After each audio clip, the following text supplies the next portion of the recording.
আল্লাহ রাব্বুল আলামিন বলেন লাউ ইয়াফতাদি মিন আযাবি লাউ ইয়াওয়াদ্দুল মুজরিমু লাউ ইয়াফতাদি মিন আযাবি ইয়াউমিদিন বিবানি। এটা কিয়ামতের সতর্কবাণী আল্লাহ শোনাতে বললেন কেন? কারণ এই ময়দানে মুক্তিপণ হিসাবে মানুষ তার সন্তানকে দিতে চাইবে। আয়াতটা পড়ার পরে আমার ওই ছোট মেয়েটার কথা মনে হচ্ছিল। পরে আমি 7-8 মাস রেখে এসেছিলাম, এখন বয়স প্রায় 4 বছর। মাঝে মাঝে ওর কথা মনে হতো। আমি যেহেতু যোগাযোগ বিচ্ছিন্ন ছিলাম, ভেতরে কোনো যোগাযোগ ছিল না। ফাঁসির কন্ডেম সেলের ভেতরে 24 ঘন্টা তালা লাগানো, এদিকে 2.5 হাত, এদিকে 3.5 হাত, 24 ঘন্টা মনে হতো জিন্দা কবরে বসে আছি। যখন এই বইটা পেয়ে আয়াতটা মিলাচ্ছিলাম, আল্লাহ কিয়ামতে কি এমন তৈরি করবা যে আমার ওই ফারিহাকেও তোমারে আমার দিয়ে দেওয়া লাগবে, যে আল্লাহ মুক্তিপণ দিলাম না, এটা আমার বিশ্বাস হচ্ছে না। কি এমন ঝালঝালা অবস্থা পয়দা হবে, আপনি নিজের সাথে এবার মিলান তো, যে আমার মতো হামজা, আমার সবচাইতে প্রিয় যেটা আল্লাহ রসুলের পরে আমার মা বাবার চাইতো আমার কাছে প্রিয় এই ফারিহা, ওরে পর্যন্ত বলা লাগবে আল্লাহ একেও দিয়ে দিলাম, তুমি আমারে বাঁচাও। আল্লাহ এতটুকু শেষ করেননি। আপনি কথা শুনতে যেমন সহজ মনে হচ্ছে, বাস্তবে কি প্র্যাকটিক্যাল লাইফে এত সহজ হবে এটা? সব চাইতে আমি বললাম আল্লাহ রসুলের পরে আমি পৃথিবীতে সব চাইতে বেশি ভালোবাসি আমার ছোট মেয়েটাকে। বড়টার প্রতি অত মহব্বত এখন আর নেই, ছোটটার প্রতি যত বেশি। অথচ আল্লাহ বলেন বিবানি, তোর এই ফারিহাকেও বলবি যে আল্লাহ দিয়ে দিলাম, তুমি আমারে বাঁচাও, এর যা করবা করো। বাস্তবে আপনি দেখেননি এই বন্যায় কত মানুষ ভেসে যাচ্ছে, অথচ নিজের 2 মাস 5 মাস 1 বছরের বাচ্চাকে বুকের উপরে নিয়ে নিজে ভাসতে ভাসতে মরে গেছে, বাচ্চা বেশি আছে। এই কথা বলছেন, এত বড় কঠিন বন্যায় নিজের জীবন দিয়ে দিল, তাও বাচ্চাকে বাঁচিয়ে রেখেছে তক্তা হয়ে। আর আল্লাহ বলেন না, এমন অবস্থা করব তোর ওই ফারিহাকে বলবে আল্লাহ তুমি তাড়াতাড়ি এরে নাও, আমারে বাঁচাও। অসাহিবাতিহি ওয়া আখি, সাহেব শব্দের 2টা অর্থ হয়, 1 নম্বরে স্ত্রী, 2 নম্বরে বন্ধু বান্ধব। ওয়া আখিহি, এবং তার ভাই। এই ভাই মানে শুধু আপন ভাই না, এ ভাই মানে দলীয় ভাই আছে। দলীয় ভাই দেশে নেই? কথা বলেন না কেন? বড় ভাই আছে, মেজ ভাই আছে, ছোট ভাই আছে। ঘর বানাতে যাবেন, এক দল এসে বলবে বড় ভাই পাঠিয়েছে। না, এই রাজশাহী নওগাঁ এসব নেই? আমার কোস্টিয়াম এটা ছিল, আমি যখন বাড়ি আরম্ভ করছিলাম 19 সালে, একদল এসে বলছে বড় ভাই পাঠিয়েছে, মিষ্টি খেতে দেন, দিলাম। কিছুদিন পরে এসে বলছে ছোট ভাই পাঠিয়েছে, মিষ্টি খেতে দেন। ভাই কত তোমাদের? আল্লাহ বলেন কে আমাদের ওই কঠিন দিনে যেটা সম্পর্কে সতর্ক করতে বলছি নবী, ওই দিন সে তার এই ভাইকে পর্যন্ত যত রকমের ভাই বলবে আল্লাহ দিয়ে দিলাম, এদেরকে নেন, আমারে বাঁচান।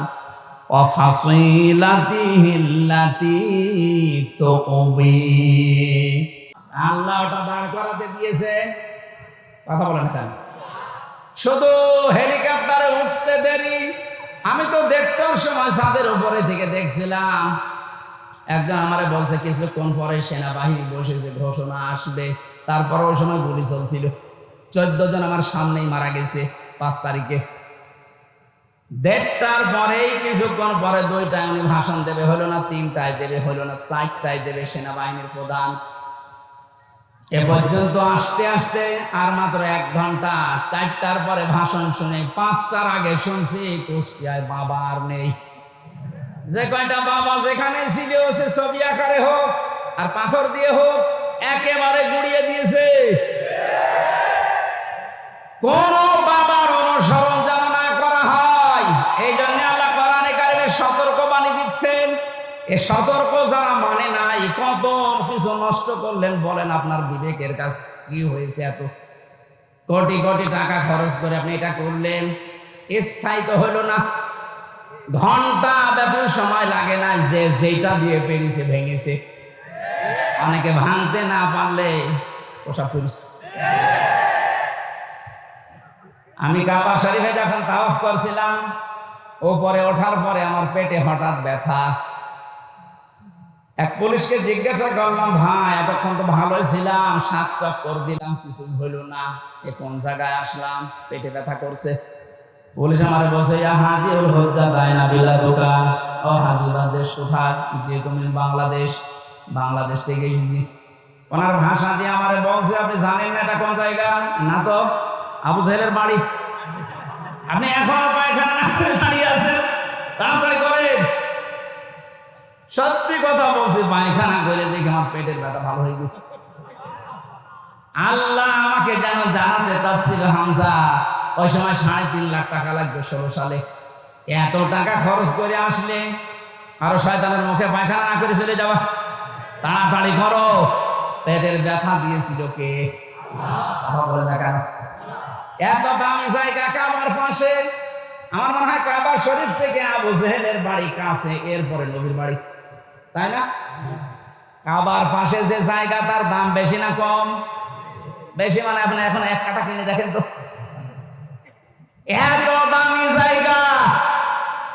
আল্লাহর কোরআনের বিরুদ্ধে যাওয়ার কারণে, কোরআনের বিরুদ্ধে অবস্থান নেওয়ার কারণে ওর বাড়ি যদি পায়খানা হতে পারে, এদেশে যারা জালেম, কোরআনের বিরুদ্ধে যারা অবস্থান নিয়ে আল্লাহর বর্ণিত ইব্রাহিম বাদ দিয়ে অন্য কাউকে যারা বসাতে চেয়েছিল, আমার তো মনে হয় ওই বাড়ি ঘরগুলো এখন বিশ্ব আন্তর্জাতিক টয়লেট বানানো দরকার। মানুষ যেন ওখানে যে পেটে ব্যথা উঠলে কাম সারতে পারে, কারণ জায়গাগুলো অভিশপ্ত। জালেমরা যেখানে থাকে এই জায়গাটা হয়ে যায় অভিশপ্ত। আমরা মিনা থেকে মুজদালিফায় যাওয়ার আগে দেখেছি বারবার যারা পেছনে থাকে বলে এখান থেকে দৌড়ান কেন? কারণ এটা জায়গাটা গজবের জায়গা। গজবের কিছু জায়গা আছে যেখানে জালেমেরা বসবাস করে, জায়গাটাই আল্লাহ গজবের জায়গা বানিয়ে দেয়। আর আমার তো মনে হচ্ছে এই দেশটা যারা জুলুম করেছে, 1734 জন মানুষ ছিল মেন দায়িত্বে, এদের অধিকাংশ বসবাসের জায়গাগুলো এখন গজবের জায়গা।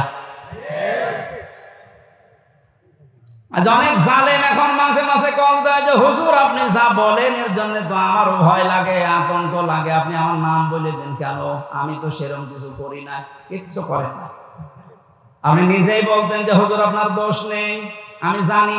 জানেন আপনি, আপনাকে একটু যদি সাহায্য করতেন, উপরে যে কয়টা স্যার আছে আপনার যদি বলতেন যে কিচ্ছু জানেন এ বিষয়ে, আমার তো দায়িত্ব দিয়েছেন রিমান্ডের, কিছু পাইনি, কি করব, একটু নরমাল করে দেই, তাহলে আমার 3 বছর থাকা লাগে না। আপনি উপরে বলতেন, আর ভেতরে যে এমন এমন কথা লাগাতেন, ওরা নিজেরা আপনারে বলতো পিটান, হুজুরে পিটান। আমি নাম আর নেই না, নামও নিচ্ছে না, কিন্তু আপনি যা করেছেন বিবেকের কাছে আপনি জিজ্ঞাসা করেন, আপনি তো ঘুমাতে পারবেন না। কোরআনে কারীম দিয়ে সতর্ক করা দরকার, শুধু মক্কা মদিনা না, তামাম পৃথিবী। এজন্য আলেম যারা দাবি করে, নবীর ওয়ারিস যারা, এই দাবিদার মানুষগুলোর উচিত পেছনের দিকে না তাকিয়ে কোরআন দিয়ে তামাম দুনিয়া চষে বেড়ানো।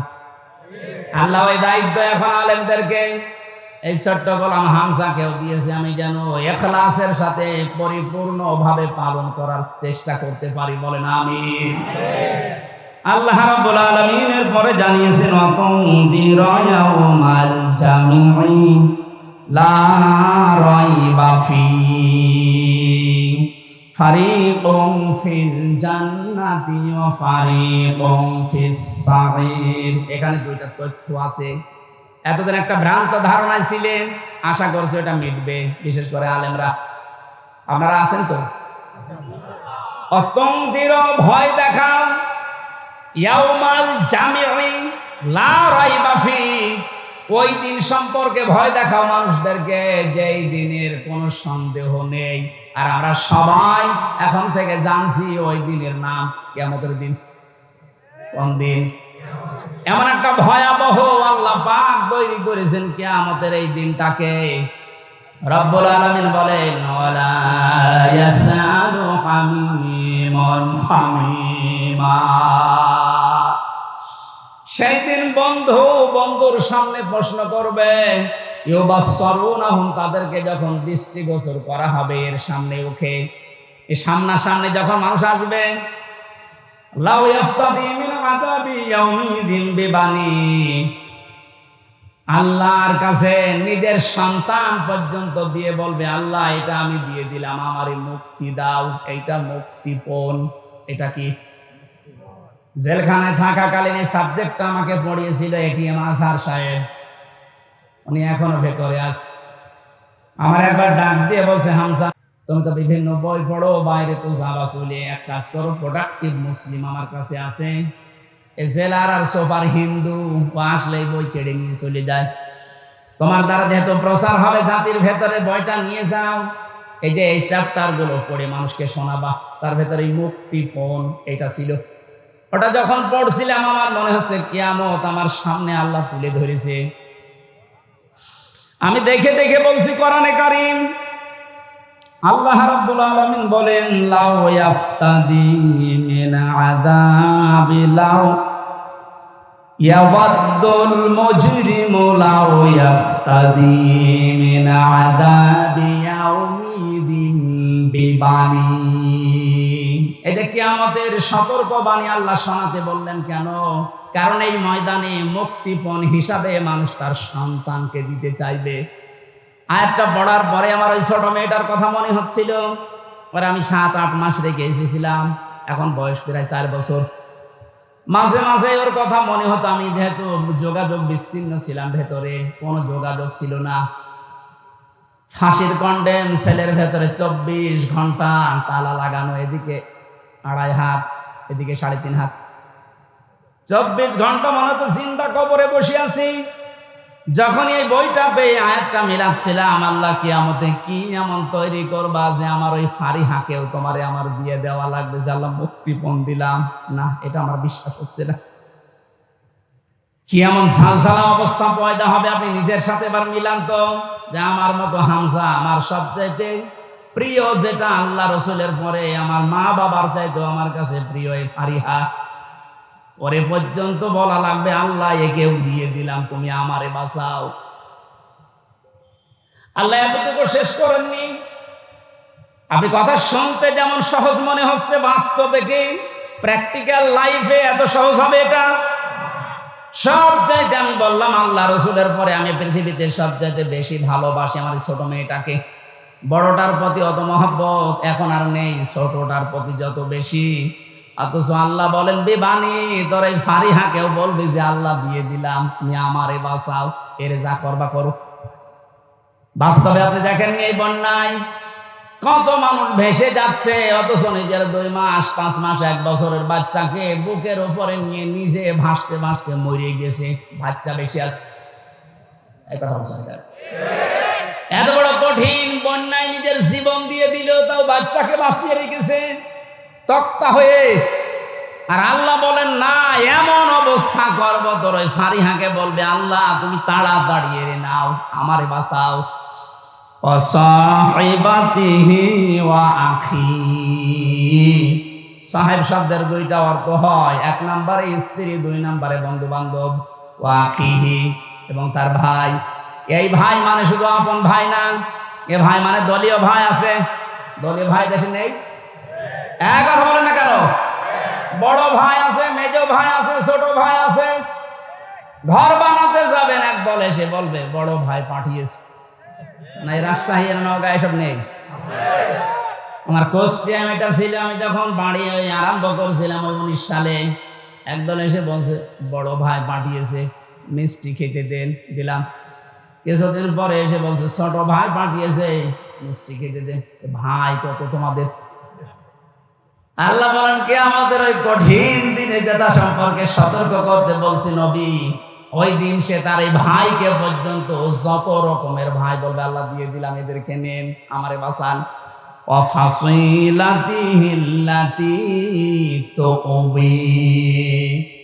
তার নিজের জ্ঞাতি গোষ্ঠী, দলীয় লোক সব দিতে চাইবে। আজ বাংলাদেশের এই ছোট্ট বিপদে অনেকেই দেখেন মুখ খুলে সব দিতে রাজি হয়ে যাচ্ছে। কালকে একজনকে শুধু ডিম দেয়নি, শুধু ডিম দেখিয়েছে, তাইও বলছে আমার যা আছে সব নিয়ে যান, ডিম দেবেন না।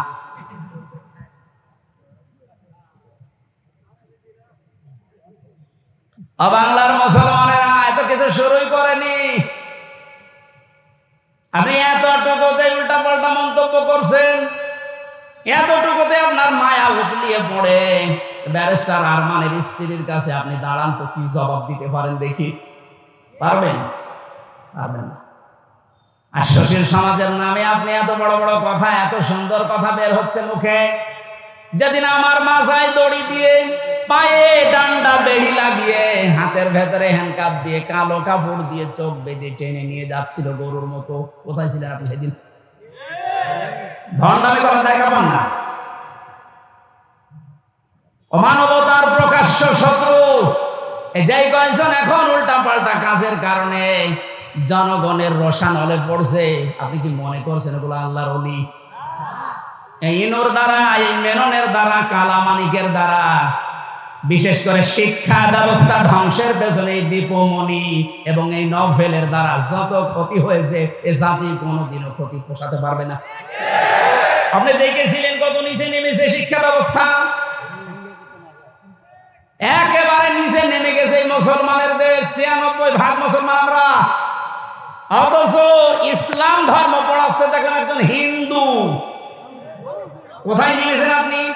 এরপর আপনার মায়া লাগে, টুকরা টুকরা করলেও গায়ে ঝাল মেটে না। কারণ আমারই শুধু ধ্বংস করেন, আমার পুরা প্রজন্ম ধ্বংস করে দিয়েছে। আল্লাহ দয়া করে হাত দিয়ে বাঁচিয়েছে, নয়তো আমরা ধ্বংস তো হয়ে গিয়েছিলাম।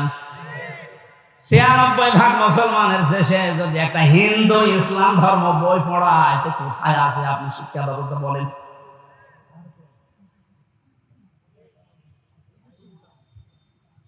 একটু শুধু উপর দিয়ে একটু ডিম মারে, এই আপনার সহ্য হয় না। আর আমার মাথায় দড়ি দিয়ে যে ছাগলের মতো টেনে নিয়ে গেল, তখন আপনার সহ্য হলো কি করে?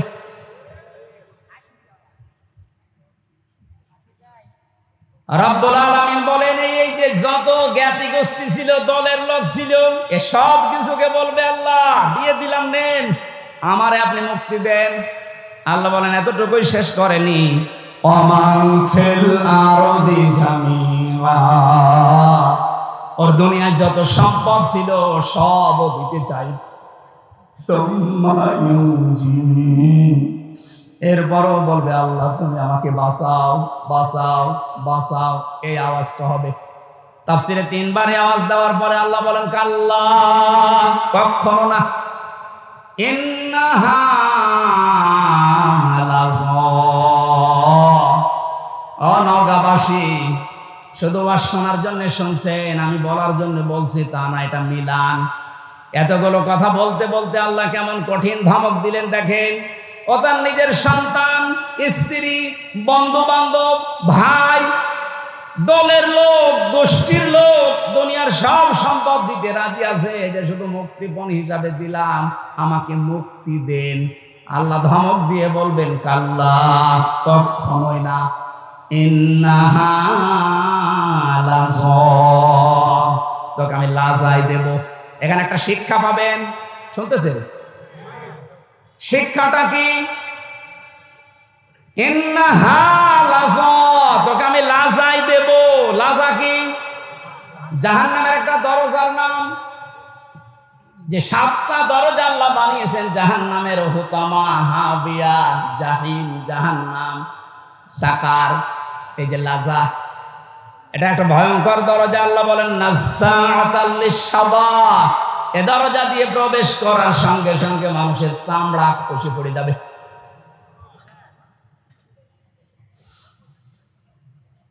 ওয়াজ বাড়ি নিয়ে যাওয়া নাই, এখানে পর্যন্ত রাখেন। বলেন তো এরকম কি ঘর দুনিয়ায় আছে যেখানে গেলে আগে চামড়া খসে যায়? আমি এখনো পাইনি। মাটির নিচে যতগুলো ঘর দেখেছিলাম, হ্যাঁ শাস্তি আছে, কিন্তু ঢোকালে চামড়া খসে যায়, আমি পাইনি, দেখিও নি। আল্লাহ এমন ঘরের পরিচয় দিচ্ছেন লাজা, এখানে গেলে আগে চামড়া খুলে যায়। তাহলে ঘরটা ভয়ঙ্কর, কথা বলে না কেন? এই পৃথিবীর জমিনে সবচাইতে ভয়ঙ্কর ঘরের নাম হচ্ছে আয়না ঘর, কথা বলে না কেন? আর আল্লাহ বলেন লাজা এত ভয়ঙ্কর, এখানে চামড়া খসে পুরা চামড়াহীন হয়ে যাবে। নাযাআতাল লিশাওয়া, কাদেরকে ঘরের ভেতরে দেব চামড়া খসাতে জানো? দেখেন তো আপনার মেলে কিনা।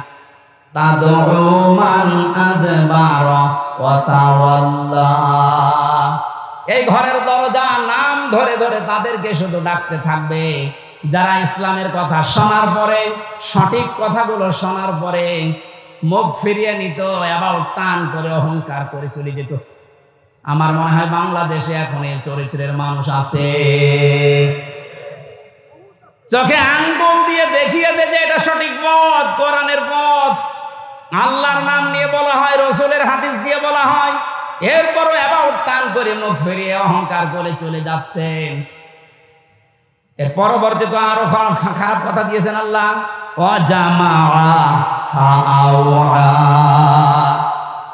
এই লাযা নামক জাহান্নাম তাদেরকে ডাকবে যে মানুষগুলো সম্পদ আদি শুধু জমা করেছিল, পঞ্জীবিত করেছিল আর মনে করেছিল এটা আমার কাছে থাকবে। এই জালেমরা যেটা মনে করেছিল। আমার তো মনে হয় কোরআনের সূরা মারিজের এই আয়াতগুলো পড়লে জালেমদের সাথে খাপের খাপ, মুমতাজের বাপ মিলে যাচ্ছে না? এগুলো কি 9:30 পর্যন্ত কি করেছেন? আমার আয়াত কেবল শুরু হচ্ছে আর এখন না আদায় করা না, এই জন্য তো মাহফিলে নিয়ে আসতে চাই না। আদায় করা মাহফিলে নিয়ে আসবেন না, এগুলো আগে থেকে করে নেবেন। তাফসীর করতে লিখে দিয়েছেন, আমি তা যা শেষ করবো তো আয়াতগুলো, নাকি আগে ওটা করে নেব? শেষ করে এখন থাকবেন তো না? কথা তোলা কথা বললে অত চলে যাবে। নেন 5-7 মিনিট না, 4 মিনিট সময় দিলাম, 4 মিনিট। যারা যাচ্ছে যা আছে সব আগে দিয়ে দেন, এরপরে শব্দে যাবো আবার, তাড়াতাড়ি করে। আরে হুসাইন কই গো, হুসাইন কো কালেকশনে মাহফিল নিয়েছে, ও কালেকশন করতে পারে না? এটা তো আমি জানি না তো। আমার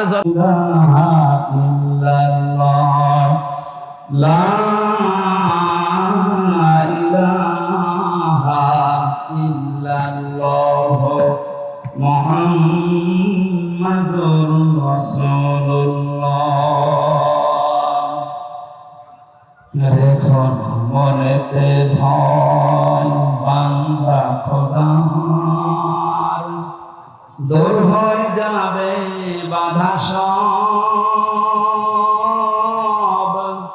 তোমার আমার মালিক আছেন আমাদের রব, আছেন আমাদের রব। হয়েছে? হ্যাঁ, চলে যান, চলে যান। যারা দিয়েছেন ওনাদের বের করে দিন। এই তাড়াতাড়ি বের হন।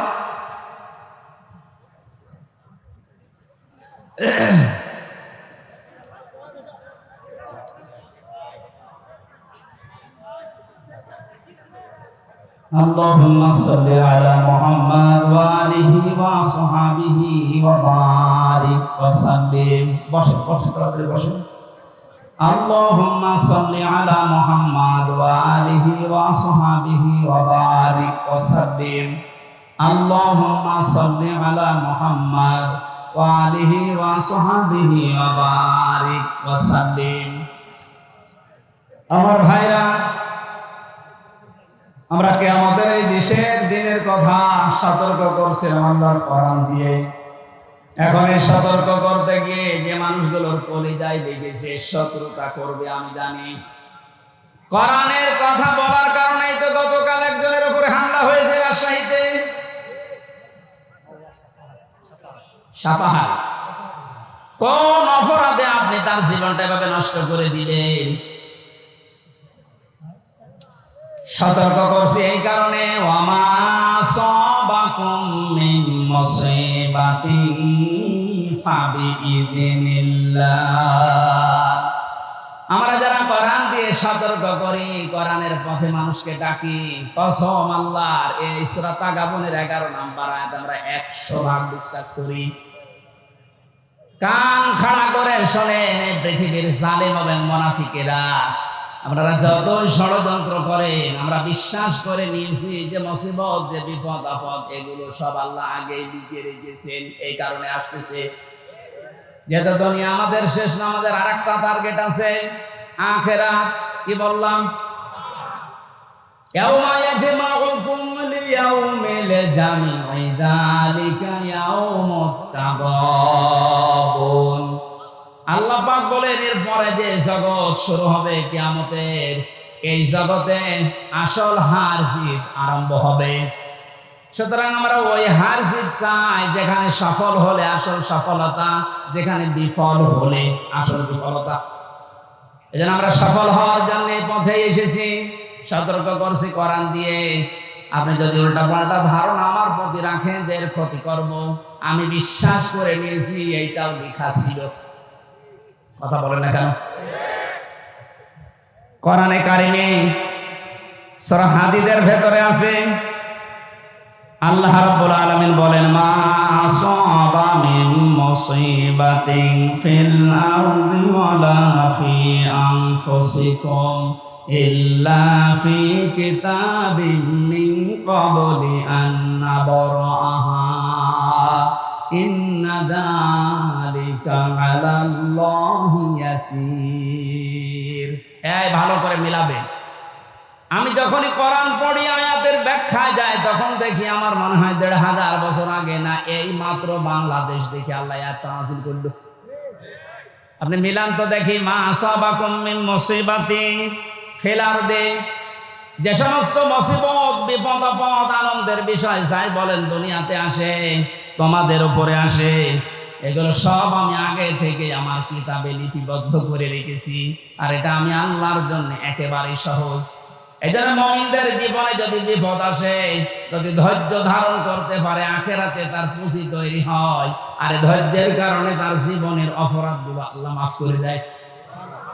কিন্তু এই বিপদ আপদ যাদের কারণে তৈরি হয়, এই জালেমগুলোর দুইটা ক্ষতি।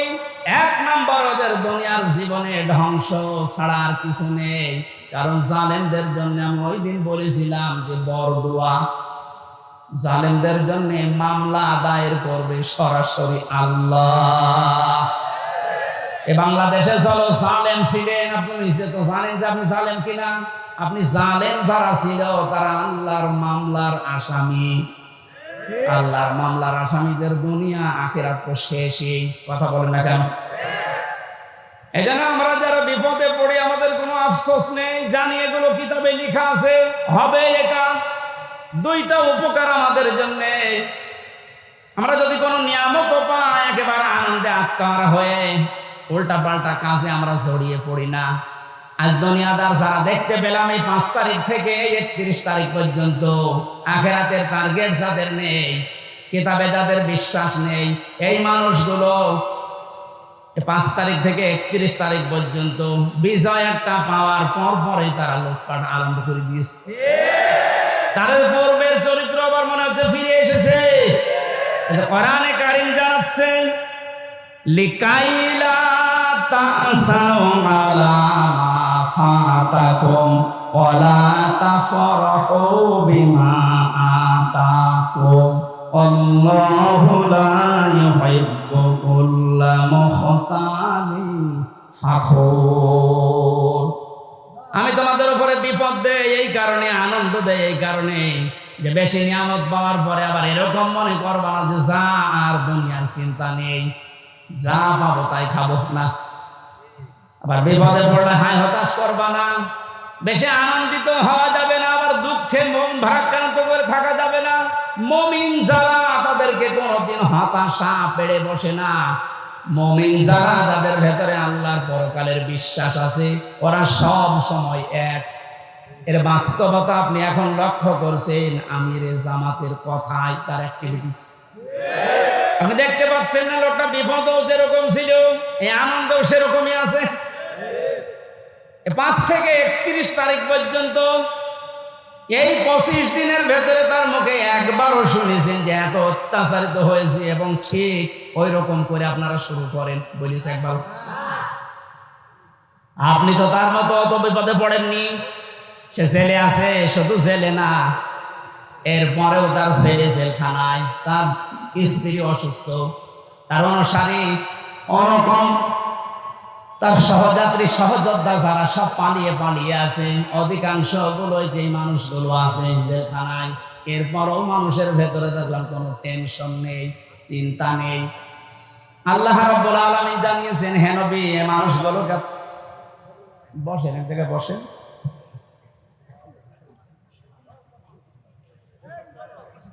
কোন নিয়ামত পাবার পরে যেন আমরা একেবারে আনন্দে আত্মহারা হয়ে কোন মানুষের উপরে জুলুম অত্যাচার নির্যাতন না করি, সে কথা আল্লাহ এই আয়াতের ভেতরে জানিয়েছেন। কারণ আল্লাহ পাক অহংকারী এবং ফখর করে যারা চলে, এই মানুষগুলোকে কোনোদিন ভালোবাসেন নাই, বাসবেনও না। বলেন নাউজুবিল্লাহ। আমি সেদিন মান্দায় বলেছিলাম, ওই ময়দানে ভালো করে শুনবেন, পৃথিবীর ময়দানে সবচাইতে আমার কাছে ভয়ঙ্কর আয়াত এই 6666টি আয়াতের ভেতরে এইটা মনে হয়। সূরা শুরার এই 42 নম্বর আয়াতটা আল্লাহ পাক বলেন, ইন্নামাস সাবিলু আলাল্লাযিনা ইয়াজলিমুনান নাস। অবশ্যই আমি আল্লাহ মামলা দায়ের করব, আমি নিজে অভিযোগ গঠন করব তাদের বিরুদ্ধে, দুনিয়ায় মানুষ হয়ে যারা মানুষের উপরে জুলুম করেছো। একটা পড়ার পরে আমি নিজের সাথে বাস্তবতার সাথে মিলিয়ে দেখি, এই বাংলায় হাজার হাজার লক্ষ মানুষ আল্লাহর মামলার আসামি।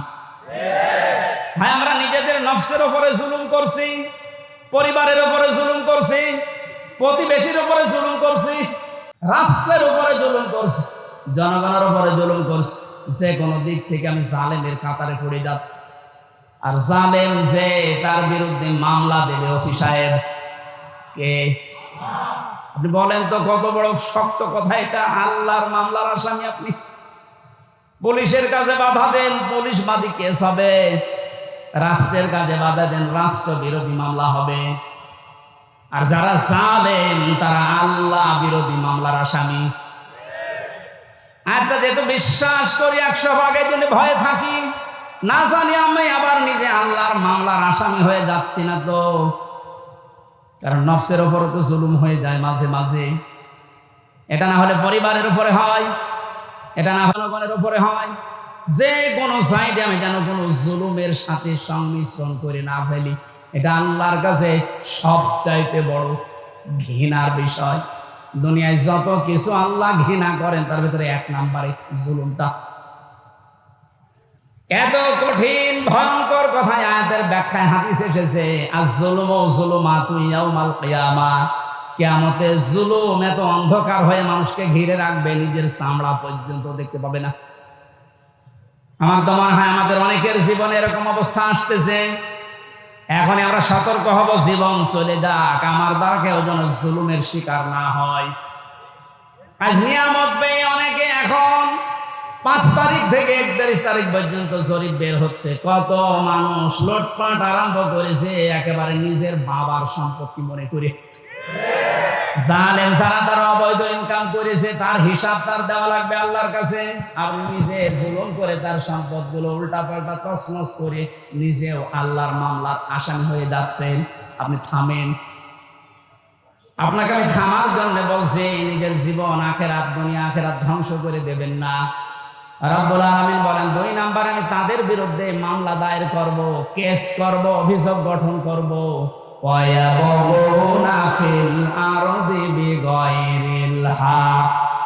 এই পৃথিবী শান্ত হয়ে যাওয়ার পরে যারা অশান্তি করার জন্য মাঝে মাঝে এই দুনিয়া বিশৃঙ্খল পরিবেশ তৈরি করার জন্য চেষ্টা চালায়, কথা বুঝতেছেন? দুনিয়া শান্ত হয়ে যাওয়ার পরে যেন অশান্ত করার জন্য চেষ্টা চালাবেন না। তাদের জন্য যন্ত্রণাদায়ক শাস্তি আমি এই দুনিয়ায় আর মরণের পরে রেডি করে রাখলাম। তার মানে শাস্তি রেডি আছে। এই 2টা অপরাধে আমরা যেন না জড়িয়ে পড়ি। আল্লাহ বলেন আমিন। কোরআনে কারীমের আয়াত দিয়ে যে সতর্কবাণী আল্লাহ উচ্চারণ করেছিলেন যে কিয়ামতের এই দৃশ্যের কথা আপনি মানুষদেরকে শোনাবেন, যাদের ভেতরে জবাব দিতে হবে এই টেন্ডেন্সি আছে, হে নবী আপনি দেখবেন এই মানুষগুলো এমনিতেই পরিবর্তন হয়ে যাচ্ছে। আর যাদের ভেতরে বিশ্বাস নেই যে না, দুনিয়ার জীবনই শেষ জীবন, আমার আর দরবারে ইলাহিতে দাঁড়ানো লাগবে না, এই মানুষগুলো মানুষগুলোকে কোরআন দিয়ে সতর্ক করলেও কাজ হবে না।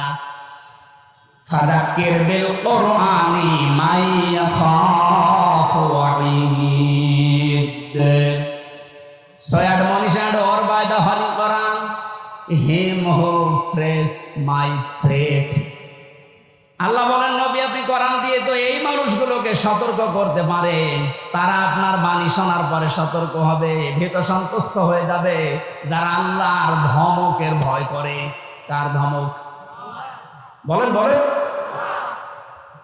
পুলিশের ধমক খেলে আপনার জীবনে ভয়ে কাঁপাকাঁপি করেন। পুলিশকে যিনি বানিয়েছেন আমার আল্লাহ, উনি নিজে বলছেন আমি ধমক দেব। আল্লাহর ধমক যে কত কঠিন, কত ভয়ঙ্কর, সূরা ইয়াসিনের ভেতরে ব্যাখ্যায় আছে। আমরা আবার আল্লাহর ধমকের উপযুক্ত হয়ে যাচ্ছি না তো? আমাদের জীবনে এখনই থামানো লাগবে। এমন এমন কোনো কাজে আঞ্জাম দেওয়া যাবে না যে আমরা আবার আল্লাহর মামলার আসামি হয়ে যাচ্ছি, আল্লাহর ধমকে উপযুক্ত হয়ে যাচ্ছি। আল্লাহ যেন এরকম ধমক সূচক কিছু আমাদেরকে না বলেন, এইরকম জীবন গঠন করা দরকার। বলেন আমিন। রব্বুল আলামিন জানিয়েছেন সতর্কবাণীগুলো উচ্চারণ করার পর ওই দিবস সম্পর্কে মানুষদেরকে আপনি ভয় দেখাবেন, যেই দিবসে তার মা বাবা, স্ত্রী, পুত্র, আত্মীয় স্বজন কোনো কিছু কাজে আসবে না। আর ওই দিবস সম্পর্কে কোনো সন্দেহ, সংশয় এর অবকাশও নেই। সে দিবসের নাম কিয়ামত। কোন দিবস? এই কিয়ামতে জবাব দিতে হবে। এই টেন্ডেন্সি যতদিন জাতির ভেতরে পয়দা না হবে, পুলিশ বলেন, র্যাব বলেন, আরবি বলেন, কোন বাহিনী দিয়ে অপরাধ মুক্ত করা সম্ভব না। মক্কার ওই মানুষগুলো, ওদেরকে পরিবর্তন করার জন্য নবীজি এটা অ্যাপ্লাই করেছিলেন। যারা চুরি করতো, ডাকাতি করতো, নারীর ইজ্জতের জম ছিল, ওই মানুষগুলোকে যখন বোঝাতে পেরেছিলেন আর একটা কিন্তু জগৎ আছে, দাঁড়াতে হবে। হযরত ওমরের মতো এরকম ভয়ঙ্কর মানুষ, এই মানুষটার জীবন এত পরিবর্তন হয়ে গেছে, 24 ঘন্টায় তিনি আতঙ্কে থাকতেন, আল্লাহ আমি তোমার সামনে দাঁড়াতে পারবো তো? রাষ্ট্রের সর্বোচ্চ দায়িত্বে ছিলেন হযরত আবু বকর। আজ এই যে 1600 28 জন মানুষ দায়িত্বে ছিল, আমি হাদিসটার সাথে মাঝে মাঝে মিলাতাম। আল্লাহ, ওনার সন্তান আব্দুল্লাহ একদিন পায়েস খেতে চেয়েছিল।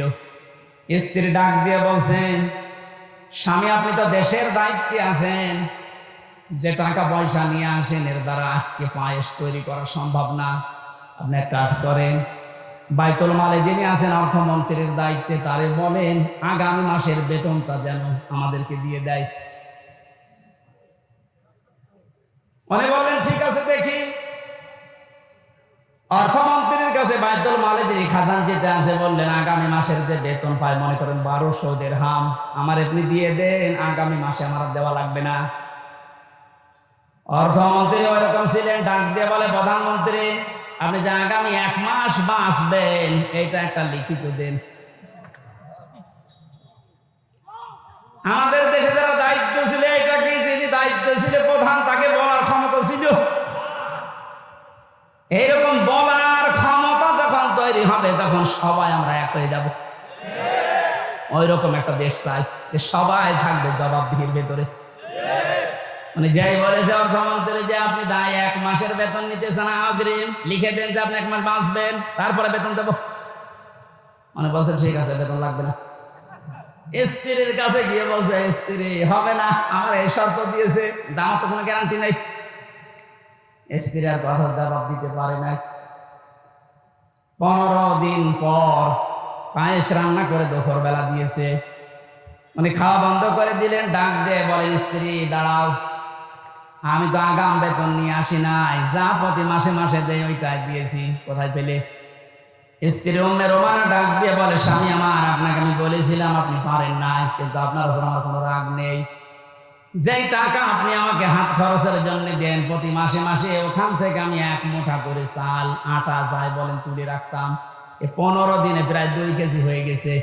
এটা আমি পাশের বাড়িতে বিক্রি করে এই পায়েস রান্না করেছি। হযরতে আবু বকর সিদ্দিক সন্তান আব্দুল্লাহ খাবার খাচ্ছিলেন। আব্দুল্লাহকে ডাক দিয়ে বললেন তাড়াতাড়ি খেয়ে শেষ করো। ছেলেটার হাত ধরে নিয়ে গেলেন বাইতুল মালে। অর্থ মন্ত্রণালয়ের দায়িত্ব যিনি আছেন খাজাঞ্চি অর্থমন্ত্রী বললেন, ভাই আগামী মাস থেকে অন্তত 1200 টাকার জায়গায় আমার 1000 টাকা করে বেতন দেবেন। কারণ আমি যা দেখলাম 1000 টাকা হলো আমার সংসার চলে যাচ্ছে, ওই 200 টাকা থাকলে আমার জনগণের কাজ হবে। কি টেন্ডেন্সি তৈরি করেছিলেন তারা বলেন তো? তারাও তো আমার মতোই মানুষ ছিল, আমরা পারি না কেন? এই যে জবাব দিতে হবে আমার মালিকের সামনে দাঁড়িয়ে, এটা যতক্ষণ পর্যন্ত 100 ভাগ আপনি বিশ্বাস না করবেন, আপনার দাড়ি লম্বা হতে পারে দরবেশের মতো, আপনার জুব্বা লম্বা হতে পারে, 14 বার হজ করতে পারেন, কিন্তু আপনার জীবন পরিবর্তন হবে না। আপনার জীবনকে আপনি পরিচ্ছন্ন করতে পারবেন না। নওগাঁবাসী, আমি আমার ইমান থেকে কথা বলছি, যতটুকু আমি মানতে পারবো বলে বিশ্বাস করি আমি ততটুকুই বলছি। আমরা যেন এইরকম চরিত্র অর্জন করতে পারি কোরআন কেন্দ্রিক, বলেন আমিন। ফারিকুম ফিল জান্নাতি ওয়া ফারিকুম ফিস সাঈর। সর্বশেষ আল্লাহ যখন শেষ করে দেবেন বিচার আচার, একদলকে জাহান্নামে পাঠিয়ে দেবেন, একদলকে জান্নাতে পাঠিয়ে দেবেন, এইটাই ফাইনাল, এই শেষ। আমরা যেন যে কোনো এক দলে যেতে পারি তা না। এই যে ফারিকুম ফিল জান্নাত, আল্লাহর বানানো যে বাগান জান্নাত, এইটাই আমার জীবনের আসল টার্গেট বানানো দরকার। এখানে না যাওয়া পর্যন্ত আমার কোনো বিশ্রাম নেই, কারণ আসল জীবনের সফলতা কিন্তু এই বাগানটা। ফামান যুহজিহা আনিন নার ওয়া উদখিলাল জান্নাতা ফাকাদ ফাজ। আল্লাহ বলেন ওই লোকটার জীবন তো সফল, যাকে বিচার আচার করার পরে আমি আল্লাহ জাহান্নাম থেকে মুক্তি দিয়ে জান্নাতি বলে ঘোষণা দিয়ে দেব, এই লোকটা সফল। সুতরাং ওই জায়গায় পৌঁছানোর আগে আমাদের জীবনের আসল ফাইনাল খেলা নেই, ওইটাই আসল ফাইনাল খেলা, চূড়ান্ত ওই খেলায় যেন আমরা জিততে পারি। আমাল হায়াতুদ দুনিয়া ইল্লা মাতাউল গুরুর। পৃথিবীর মানুষ বারবার বলছি, শোনো, দুনিয়ার জীবনটা কিন্তু খেলাধুলা, রং তামাশা। আল্লাহ আমাদেরকে বোঝার তৌফিক দিন, আমিন। বারাকাল্লাহু লানা ওয়া লাকুম ফিল কোরআনিল আযীম। আল্লাহুম্মা আমিন। لا إله إلا أنت سبحانك إني كنت من الظالمين. لا إله إلا أنت سبحانك إني كنت من الظالمين. فاستجبنا له ونجيناه من الغم وكذلك ننجي المؤمنين. ربنا ظلمنا أنفسنا وإن لم تغفر لنا وترحمنا لنكونن من الخاسرين. রব্বুল আলামিন, সারা জীবন অপরাধ করে জীবনটা নষ্ট করে ফেলেছি, আর উঠে কথা বলবো ভয় করে, লজ্জা করে। পিছনের দিকে তাকালে জাহান্নামের আগুন ছাড়া কিচ্ছু দেখা যায় না। আমাদের অপরাধের দিকে তাকালে হয়তো তোমার মাফ করতে ইচ্ছে করবে না। তোমার গাফফার নামের দিকে তাকাও, তোমার সাত্তার নামের ওসিলায় আমাদের অপরাধগুলো তুমি এই মুহূর্তে সব গোপন করে দাও। বড় ভয় লাগে কিয়ামতের এই কঠিন ময়দানে কোটি কোটি কোটি মানুষের সামনে আমাদেরকে দাঁড় করিয়ে আবার অপমান করবা না তো?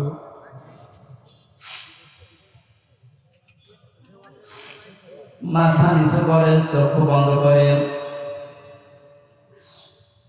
আদালতে দাঁড়িয়ে 25-30 জন মানুষের সামনে লজ্জাবোধ গর্দনি দেখে, তারপর অপরাধ না করার কারণে, অপরাধ না করেও দুনিয়ার মানুষের আদালতে মাত্র 25-30-40 জন মানুষের সামনে নিজেকে বড় অসহায়, ঘৃণিত, লজ্জিত মনে হতো।